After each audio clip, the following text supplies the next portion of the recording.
Ya, berjumpa lagi dengan channel YouTube saya. Ya, sebelumnya Assalamualaikum warahmatullahi wabarakatuh. Nah, di pertemuan kali ini kakak akan membahas tentang sumber hukum Islam.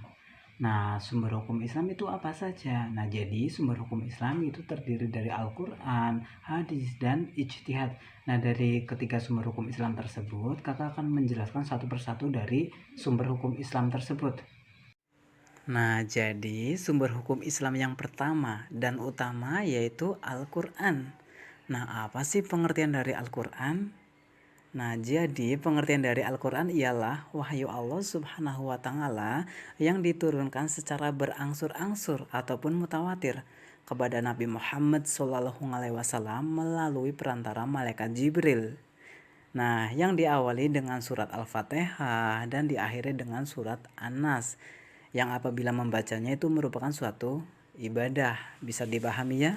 Nah, Al-Quran memuat berbagai pedoman dasar bagi kehidupan umat manusia. Di antaranya yang pertama yaitu tuntutan yang berkaitan dengan keimanan ataupun tuntutan yang berkaitan dengan akidah, yaitu ketetapan yang berkaitan dengan iman kepada Allah, iman kepada malaikat, iman kepada kitab Allah, iman kepada rasul-rasul Allah, iman kepada hari akhir, serta iman kepada qada dan qadar.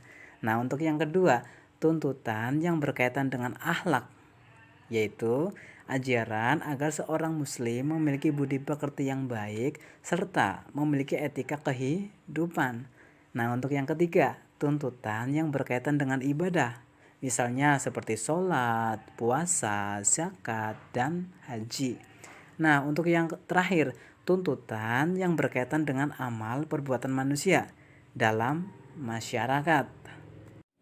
Nah, untuk yang selanjutnya, isi pokok Al-Quran ditinjau dari segi hukum dibagi menjadi 3 bagian.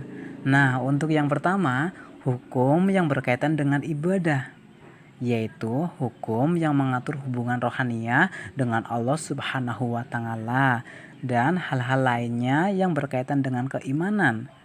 Nah, ilmu yang mempelajarinya disebut dengan ilmu tauhid ataupun ilmu kalam. Nah, untuk yang kedua, hukum yang berhubungan dengan amaliyah, yang mengatur hubungan dengan Allah, dengan sesama, dan juga dengan alam sekitar. Nah, hukum ini tercermin dalam rukun Islam dan disebut hukum syariat. Nah, ilmu yang mempelajarinya disebut dengan ilmu fikih. Nah, untuk yang terakhir, hukum yang berkaitan dengan akhlak, yaitu tuntutan agar setiap muslim memiliki sifat mulia sekaligus menjauhi perilaku-perilaku tercela. Nah, bila ditinjau dari segi hukum syara terbagi menjadi 2 kelompok. Di antaranya yang pertama yaitu hukum yang berkaitan dengan amal ibadah seperti sholat, puasa, zakat, haji, nazar, sumpah, dan lain sebagainya.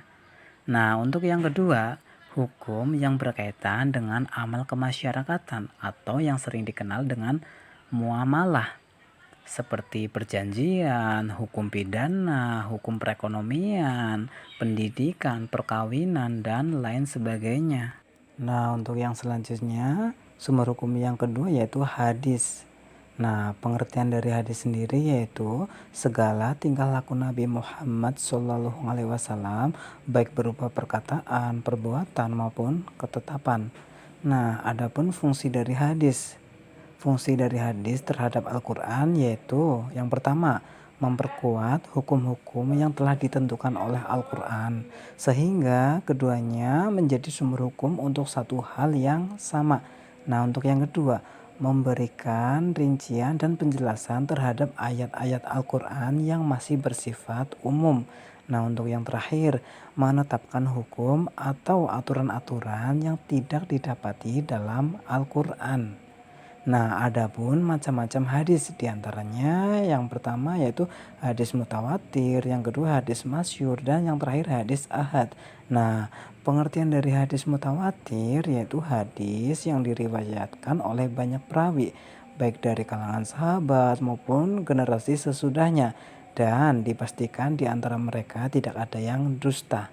Nah, hadis masyhur yaitu hadis yang diriwayatkan oleh 2 orang sahabat ataupun lebih, yang tidak mencapai derajat mutawatir. Namun setelah itu tersebar dan diriwayatkan banyak oleh tabi'in. Nah, untuk yang ketiga, hadis ahad, yaitu hadis yang hanya diriwayatkan oleh satu atau dua orang perawi, sehingga tidak mencapai derajat mutawatir. Nah, untuk hukum Islam yang ketiga yaitu ijtihad. Nah, apa sih pengertian dari ijtihad? Nah, jadi pengertian dari ijtihad yaitu berusaha dengan sungguh-sungguh untuk memecahkan suatu masalah yang tidak ada ketetapannya baik di dalam Al-Quran maupun hadis dengan menggunakan akal pikiran yang sehat dan jernih serta berpedoman kepada cara-cara menetapkan hukum-hukum yang telah ditentukan. Nah, untuk melakukan ijtihad, para mujtahid itu harus memenuhi beberapa syarat. Di antaranya, ia harus mengetahui isi Al-Quran dan isi dari hadis, terutama yang bersangkutan dengan hukum. Nah, yang kedua, memahami bahasa Arab dengan segala kelengkapannya untuk menafsirkan Al-Quran dan juga hadis. Nah, yang ketiga, mengetahui soal-soal ijma. Nah, yang terakhir, menguasai ilmu usul fikih dan kaidah-kaidah fikih yang luas.